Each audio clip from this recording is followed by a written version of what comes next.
besties, welcome to Mindfulish episode 3. What's up? So we always are going to bring you a little bit of mindful with a hint of ish, just to keep it relatable, keep it fun, and keep you guys tuning in. Yes. Today, besties, we are going to talk about dating while healing and how to avoid those old patterns. Yeah, that's a good one. Those red flags versus green flags. Mm-hmm. How many of you guys have ever caught yourself dating the same person over and over again? And don't make excuses. Be real with yourself. That's the only way to heal, is to be real. Yes. Honest self-reflection here. No judgment. Just want you guys to self-reflect on what we're saying here. Yeah. So let's talk about it. Especially before y'all send that next text. Okay. Clock in. Let's learn some things. Yeah. Okay. D&D. Put yourself on D&D right now. Right now. We know. Pause that next text. We know they're texting you. Do not respond. Have some self-restraint. Yes. Just for this little quick podcast episode. So, why do you think people repeat the same patterns of dating? Like, what I mean by that is, why do you think people date the same person over and over again and it doesn't work, or they end up heartbroken? That's a hard one. Before I knew like that could be toxic, for me, it was more like that's my type, right? Mm-hmm. And I think people forget there's a difference between a physical type, how someone looks, but you also want to keep in mind personality falls in line with that too. So if you like someone that, you know, has a little swag to them, talks to you a certain way, a little crazy, that's a type, right? That's definitely a type. I feel like it comes down to comfortability. Mm-hmm. Exactly. So if you are used to being with, as an example, a man that controls you or tells you what you can and cannot wear, you may think that you're switching up and trying to find someone new. Next thing you know, he's slowly telling you what you can and can't wear after like month 3 of dating. Mm-hmm. Or what friends they don't want you hanging out with, what family they don't want you hanging out with. Yeah. But I think you hit it right on the nail. And I think it's about comfort zone is often our safe zone. And also you made a good point, because sometimes people date what looks good on IG or, social media and not what feels good. Yeah. Mm-hmm. Like those Instagram models, those men wearing Fashion Nova, ladies and men, you know exactly what we're talking about. Some people can be healthy, but that's not all it takes to have a healthy relationship, is what it looks like on the outside. So I think people need to learn what it is that they really, truly seek internally in a person when dating. It's okay to have like a solo glow up season, right? It's okay to redefine yourself, right? Get rid of that list, that 100 point list. They need to have this, because the person that you truly fall in love with may not meet all of those qualities, but may meet different qualities that you didn't even know existed that you now love. Yeah, and I definitely think that I tell people, you aren't getting married the next day.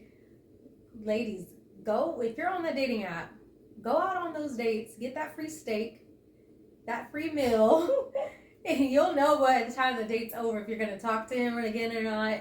And take time for yourself and date different people. Oh my gosh, yes. It's not a commitment you're making by going on a date and enjoying yourself. You don't have to be so quick to rush into a relationship and not truly know who that person is. Yeah, that's a big one. I think that a lot of times women who are single and they date, they think that they only have to date one person. But dating is really to learn what you like, what you don't like, And maybe even something new that you figured out that this person did that you're like, oh, I like that. Like, that's going to be a thing that I look at now or look for now. Yeah. Like you said, Bestie, you can date. That's what dating is for. Right. So, I mean, I 100% feel like sometimes women feel like they can't be alone because if they date, it gives a perception that they're, just to make it simple, a hoe. And it's not fair that men can date whoever they want and it's okay. But when a woman does it, they feel like they have to be in a relationship and that makes them more desirable. Exactly. Should we touch on attachment? Yes. Attachment is extremely important, I'd say, because when you learn what your attachment style is, when you know better, you do better. Absolutely. Maybe we'll drop an attachment style quiz in the link for you guys. We'll put it in the comments. Yeah. There's a little image, too, that I have for different attachment styles, and it breaks it down. Yeah. Pretty easily, too. Yeah. So we'll just do like a little attachment 101 right now with the two main types, anxious and avoidant. Yeah. What's your definition of anxious attachment? Someone that's always worried in a relationship. Why are you not texting me back? Yeah. I'm not going to lie, besties. Before I was healed, my current relationship really has helped me heal as well because this person is different. She's a lot calmer and creates that safe space for me to feel soft.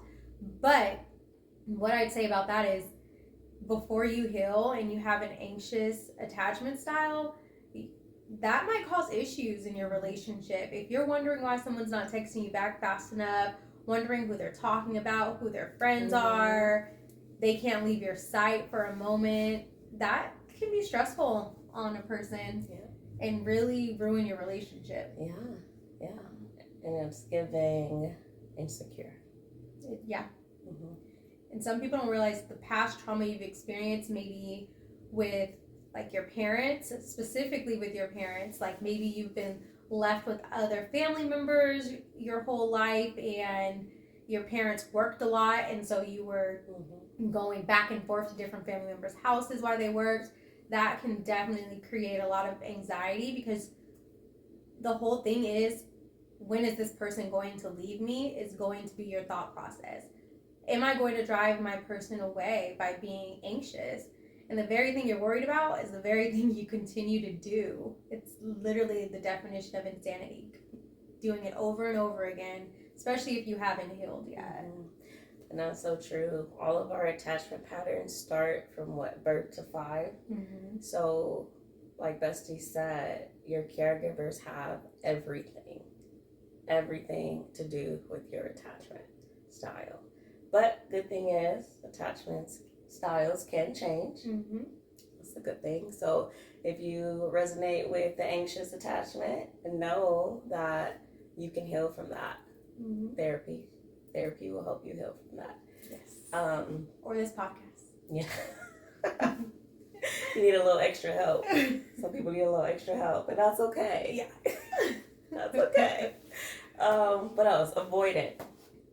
Avoidant is a big one. Yeah. A big one. So. Yeah.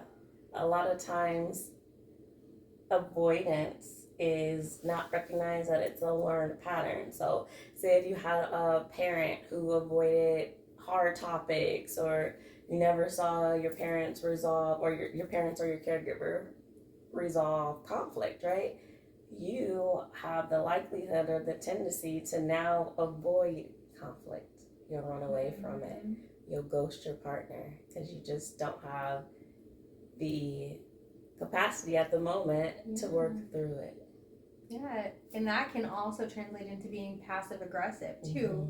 When you want to avoid conflict and your partner maybe asks you what's wrong and you tell them no, but they can feel your energy shift. Like for me, I can feel someone's energy shift immediately. And when I ask someone what's wrong and they tell me nothing, I immediately recognize it is something, right? Even if it's small, but that's that avoidance. They don't want to have any confrontation whatsoever, even if it's you didn't pick up after yourself, so I have an attitude because the house looks a mess. Tell your partner, I have an attitude because the house looks a mess, so your partner understands and recognizes what you need from them. Absolutely. Which brings us to loving communication, right? Because communication is everything. And I'll be honest and say it wasn't until I met my husband that I was not a toxic communicator. What I mean by that is, I was used to toxicness, I'll be honest. So I've healed from that, which I'm very grateful for. But in the beginning of us dating, I would try to start arguments, but he wasn't biting. He would just, say, I'm sorry, or, babe, we're not going to argue about this, things like that, right? So I learned that I was toxic for one in communicating, and I needed to work on that and change that, which I did. But I think realizing it, because sometimes we carry patterns and we don't know that we are toxic or have toxic traits when it comes to certain things. And that was something that I didn't realize that I had. But I also think that a history of dating that same person will make you toxic.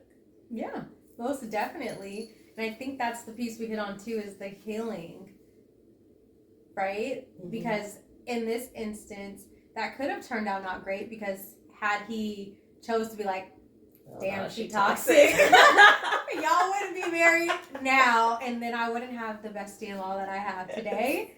It would probably be someone else that's toxic. So thankfully, she has learned to heal, which I am so grateful for. But that lets you know that you can break from that pattern, and don't be afraid of being treated right. I think that's a huge one too, is women oftentimes, and men, I'm finding in 2025, men are being treated poorly as well, with being verbally abused, physically abused too. And so don't be afraid to go for that man that opens doors for you, that says sorry. Sorry does not make you a weak person. Saying I'm sorry or apologizing humanizes you. It gives you empathy for the other person and how they feel. And I think by him doing that, it created a safe space, because my bestie was able to be soft finally, and before she had to do everything for herself. Let's talk about femininity. Yes, that is so true. Having a partner who makes you feel safe enough, soft enough to just be a feminine woman, where you don't have to handle everything, right? When you're not the main person making the money in the house. I can't think of the correct term.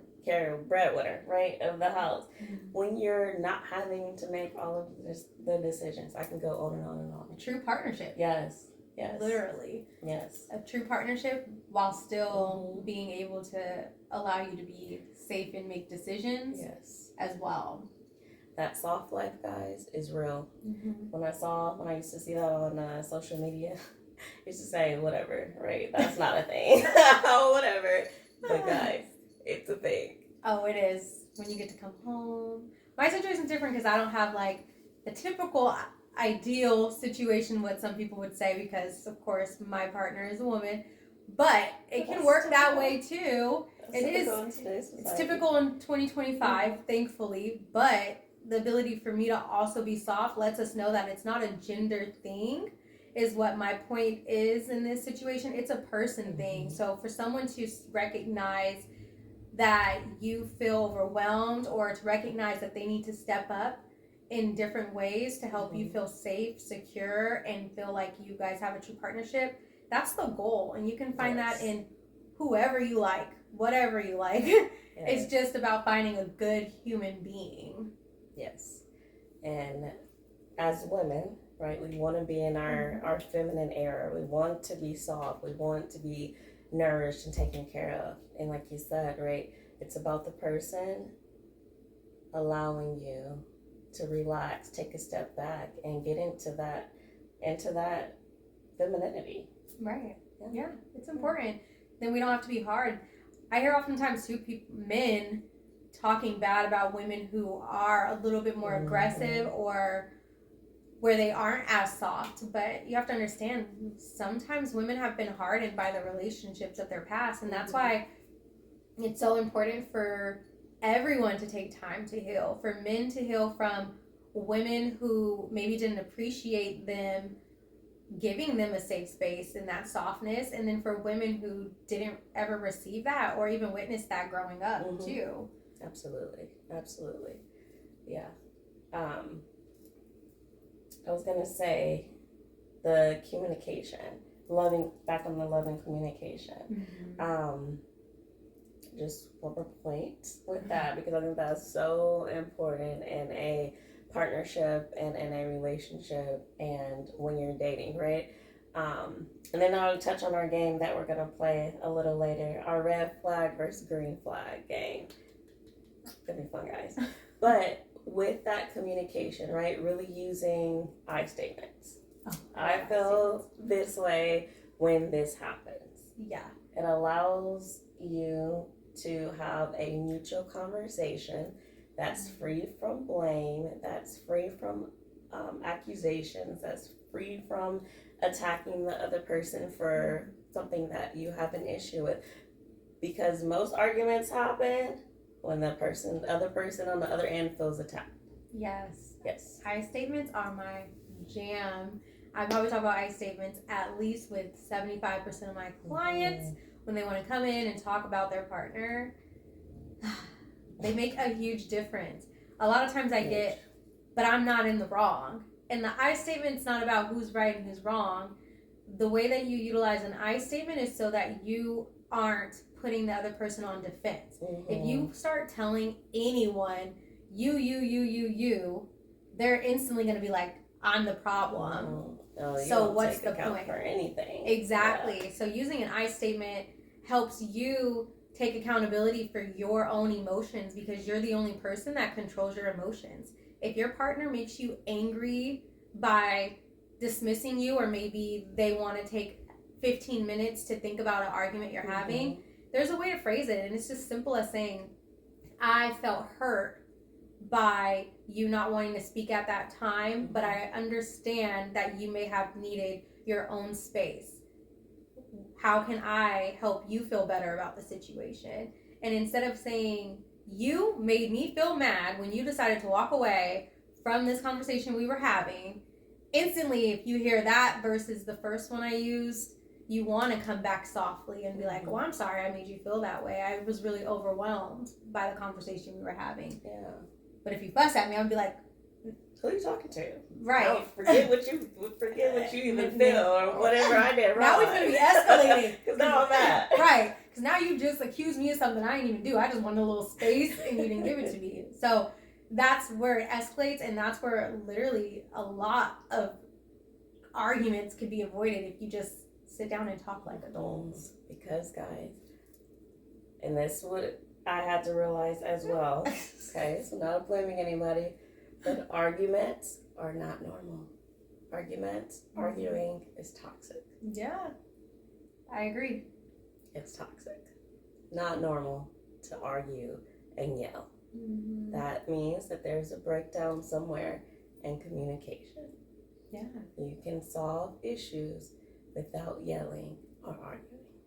That is true. And I didn't realize that, kind of like what you said, until my current relationship, because people legitimately don't believe me when I say we don't argue. Same. Like, we take space from each other within the house. Like, I'm going to go watch my Real Housewives or something, and she's going to go in another room, but we're going to come back before the night's over, and we're going to talk about the situation. But it's also about being willing to also apologize to your partner, too. But like you said, you do not have to argue. You can have a community. You can agree to disagree. I always tell people that it is fine not to agree with what the other person feels or what they're saying, but there's a healthy way to do it without getting upset, because we all have different thought processes. Absolutely. Yeah, for sure. Yeah. I know a lot of times when people hear that me and my partner have never had an argument, ever, A lot of times I get, oh, well, y'all don't really know each other. I get that often, right? Because most people think that arguments are normal, and they are so not. They are so not. Well, next time they say that, just call me. You already know. So. Yeah. So, another thing too, I'd say is the red flag versus green flag, which we'll get into our game. But that term is used so heavily today.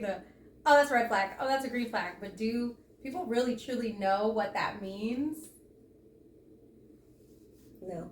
Yeah, I don't think so. So we definitely want to kind of get into this game, because honestly, though, this is where you start to see if you're still a little toxic or not, is when you answer green flag or red flag to something and the other person thinks otherwise. That's where the fun in this comes in, is because I know I'm reading stuff, and if I read something, sometimes I think that I'm like, girl, that's fine. Them subliminal messages is fine. I'm gonna post a subliminal message on Instagram every That's the time. Pisces in her. Yeah, that is the Pisces in me. I'm very vindictive and a little bit petty too. I'm healing, right? So I think that's the thing that you have to realize too, and will help you be more self-aware, is if you are reading something you're coming across, like going through your partner's phone, red flag. I think we could both agree with that. 1000%. That's a red flag. Because guess what? 9 times out of 10, you're going to find something you don't like. Even if it's probably something innocent, you might find it could be a like on a picture of an Instagram model. That'll set you off because you went looking. So it is never okay to go through your partner's phone. It never ends well. With that, what about having your partner's passcode? I do think that is okay, as long as you guys have like a level of trust to know that your phones are still your safe space. But if there's an emergency and there's passwords you need if something happened to them or anything like that, I think that's okay. Yeah. Like, I mean, honestly, we have each other's passwords, but we don't go through each other's phones. But because you guys trust each other, right? Yeah. And it's not even about the person trusting that they're not doing anything in their phone. It's the other way around too, trusting that my privacy is protected, because our phones are our privacy. We have conversations with our friends. Like, sometimes I may tell Bestie something if I'm mad, but I don't want her to see what I just said to her, because I'm probably gonna forgive her anyways in 10 minutes. I want to, get my anger out by telling her. So, yeah. Absolutely. So before we get to our game, how do you think the besties can work on healing? More healing within their, their solo glow up. I'd say a huge one that I just got into maybe this year would be journaling too. That's really good. I feel like journaling helps you get out a lot that the other person or whoever doesn't see. And I think journaling allows you to let out all of those emotions that you have internally that affect you in a negative way. Yes. And so that's a big one for me. That's huge. Absolutely. I was going to say the same exact thing. Or even like a voice note, right? If you're not a writer, don't like writing, just talk to, do a quick voice note on your phone. But with that, since you mentioned journaling, I think a good topic, especially for what we've talked about, to give you insight, is what did I first learn about love? Yeah. What did I first learn about love? And oftentimes you can track back your patterns back to what you learned, the learned behavior.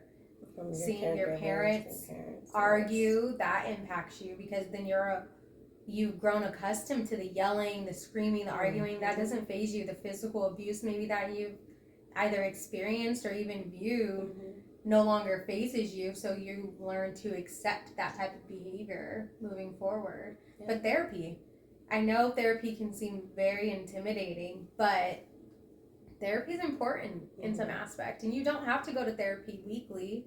Even just speaking with a life coach too. A life coach can also give you the same feedback that a therapist would, just in a different way. Way different way. Yeah.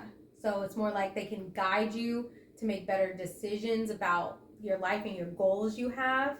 But even that's taking a step to heal in some way if you're not ready to seek a therapist. But I do always highly suggest you find a therapist. and it's not a forever thing. I tell clients that all the time. Therapy is not supposed to be forever. No. You're supposed to accomplish your goals and be proud of yourself for no longer needing to see a therapist, and then knowing that that therapist is available again for you if you reach another season in your life that you need to seek help. Absolutely. Yes.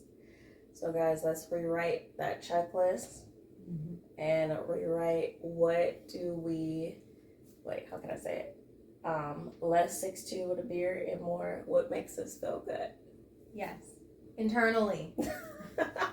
Internally. We know what you were thinking. We already clocked it. Internally, what makes you feel good. Yes. So, we're going to play a little game, and I'm going to see just how toxic me and Bessie are. Uh-oh. Okay. So, we have some scenarios that we looked up. Yes. So, and also, neither one of us know each other's scenarios. We did this on our own. So, that's how we're going to do it. I don't know why I said looked up. Scenarios that we came up with that we wrote down. I don't know why I said that. Yeah, we're looking them back up now. So, you want me to start? Yeah, Okay. So, the first scenario. Your person you're dating texts you, "You've been acting off. Are you good, or do you want me to fall back?" Is that a red flag or a green flag? Green flag. Okay. And why would you think that it's a green flag? They're asking directly without assuming about what's happening with you, per se. And that's sort of a boundary too, right? Because they're coming out saying, basically, I have an issue with what's happening. Are you good? Or do I need to, take my energy elsewhere? Give you a chance before ghosting you. Okay. And she's right. Well, we both can be wrong by being right. Depends on what you think too for yourself. And these are all opinion They're based. subjective, right? So it is a green flag because it's an emotional check-in with respect for your space, right? And so what that means is, instead of them assuming you don't want to talk to them or assuming that they're the problem and that the energy is off between you two because they did something, they're asking you if you're okay, because it could have been work, it could have been a long day at home, anything could have happened. So them not assuming, A1s. So that anxious attachment, right? Thinking that you did something wrong off the bat and ask instead of assuming. Exactly. Positive attachment. So, mind you, when I wrote these two, I wrote them from a Gen Z perspective, I think. And so, the second one is, bruh, you extra. Forget it then. Red flag or green flag? Red flag. Okay. And why do you That'll think? be a red flag for me. You extra. Forget it then. Why you so mad? Why can't you use your words? Bro, why is you mad? Forget it then. Where's the words? The communication. Yeah. And so what I wrote down too is kind of being dismissive, they're making you feel like your emotions are invalid or what you feel isn't important to them because you're extra.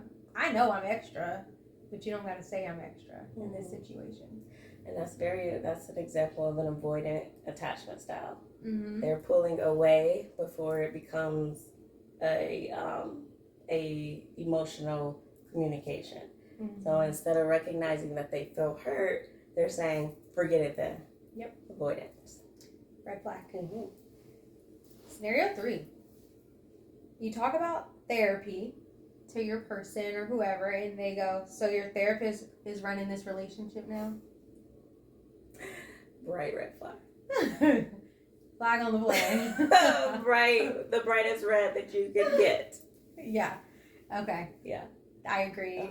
I have that down that they're making fun of your healing, and this is a huge thing is why people don't want to go to therapy too, is because people say, oh, you have issues or you have mental health problems and you're unhealthy because you go to a therapist. Oh, why you need a therapist for? Exactly. Yeah. So I'm going to throw another one in here. I'm going to skip around so we can get to you. Go for it. So you vent and they say, that's a lot, but I'm here. Would you want advice or do you want me to just listen to you? It's a wonderful, wonderful green flag. Music to my ears. Yeah, it is. Emotional intelligence, 100. That's a keeper, for sure. And that's because you really, oftentimes people think you automatically want to hear what they have to say or what they would do. And sometimes you just want to talk to your, even, and this isn't even just dating in this scenario, this is your friendships too. Your friends being able to recognize if you want advice or you want me to just vent, like want me to let you just vent about your boyfriend for the 1,000th time, and I just listen, knowing you guys are going to be okay later. I think that's a huge green flag. For sure. So, yeah. That's I mean, you did good. I feel like she said she wasn't toxic anymore. That's what she said. So I don't think so. I think she did great. I think I'm good. I think I'm healed. Yeah. I agree with you. I'm inclined to agree. Okay. So, let me see. I'm going to skip around too. We got a lot of examples because I was going in on the scenarios, guys, because this is just so big of a topic for me and and our fellow besties. Okay. Yeah. So, scenario. Let's see. They only text you late at night and always say weekends are too busy to meet. The Pisces in me says, okay, the healed me says maybe they work on the weekend, maybe they do this. The Pisces in me says it's a red flag because there's a lack of communication there and they are not really voicing what it is. It's like inconsistent availability. And I think that could be like a little breadcrumbing. Like, why are you texting me only at night? Like, why are you only giving me a little bit? What about the rest? Right. Yeah. So I think I say orangish flag, depending on the conversation that you have with the person. Flag. Yeah. Red flag. Okay. Unless they work nights. And then they're up all night, so then they text you and they sleep during the day. They work nights and weekends? Oh, I forgot. Okay, next. Red flag. All right, back up. I got another therapy example. So, on the second date, they ask if you've ever been in therapy and share their own mental health journey. I think that's a green flag. Absolutely. Yes. People think it's weak to talk about feelings, but I think it's amazing to talk about feelings. And then I think it also allows them to bond and a commonality that they know that they both are probably coming to the table healed in some way. It gives emotional openness. Yes, absolutely. Okay, so let's say you need an early night and that person responds, or maybe you're tired, so you're like, hey, I'm going to bed. And that person responds, come on, it's just one more drink. Red flag. You can peer pressure me in my 30s. Limits. Respect people's limits. Yes. And that person that's saying they want an early night, that is a boundary. That is a time, what I call a time boundary. I do not have time for another drink. I'm going to bed. I have responsibilities. Yes. And there's nothing wrong with that. If people can't respect your boundaries, adios. What about after 2 dates, they want to move in together? Okay. So I will say, me personally, it's a red flag. What some people will say in some relationships, some types of relationships, it's still a red flag. Okay? Do not move in together after 2 dates. No. Yes, it's love bombing. Or, this is a little different too. Someone does not have a place to stay and they ask you, can they move in right after they've met you? That is a red flag, okay? They don't have anywhere else to go, and so they need a place to sleep. That is concerning because why don't they have friends that can support them, family that can support them, and why don't they have their stuff together? At this grown age. While dating. You should not date until you have your things together. That part. That's huge. That is huge. I think some people are so afraid to be alone that they just date when they're not healed and not ready. Yeah. You don't have money, you can't date either. I'm sorry. Yes. You can't afford kids. You can't afford dinner. If you can't afford gas money to get to the dinner, can't afford a place to stay. Uber Eats, DoorDash, Instacart, Uber and Lyft. Make some quick money to take somebody on a date. Yes. Do not date broke. No. Sorry. No. Heal. That's a red flag. Yes. All right, guys. So, on that note, besties, we just wanted to bring awareness to dating the same person over and over again, dating and trying to heal, but also letting people know you can heal while you date if you are self-aware about the things you need to work on. Yes, absolutely. And I think that's a good point, too. So don't forget, we will be putting in some attachment style information in the comments. And if you guys have any questions, we would love to hear it. If you guys have scenarios that you're personally going through and you want to put it down there and you want feedback about it, we're more than happy to kind of keep it real with you all the time. So for sure. Let's see, do we want to do an affirmation for the journaling, since you mentioned journaling? Yeah. I wrote one. Let's see. Okay, let's see. All right. Affirmation this week for your journal, guys, or your voice note is: the relationships I choose today reflect the love I give myself. Yes. And sit on that for a very long time, because there's some underlining things in exactly what she said that will get you to think about what you feel about yourself, your trauma from your past, and your path to healing, really. We appreciate you guys for listening, and we hope you tune in next week for whatever mindfulish behavior we're going to hit you with. Hey, bye. Bye.